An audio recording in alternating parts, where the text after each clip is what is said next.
കല്യാണം കഴിഞ്ഞ ആദ്യ മാസങ്ങളിൽ ഞാൻ ജോലികൾ നേരത്തെ അവസാനിപ്പിച്ച് വീട്ടിലേക്ക് ഓടുമായിരുന്നു.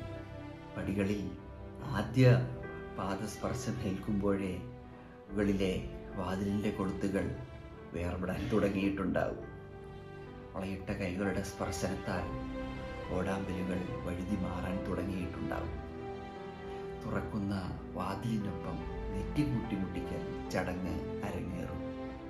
അവളുടെ നെറ്റിയിലെ ചുവപ്പ് എന്നിലേക്ക് പടരും. അത് സന്തോഷ ചുവപ്പാണ്.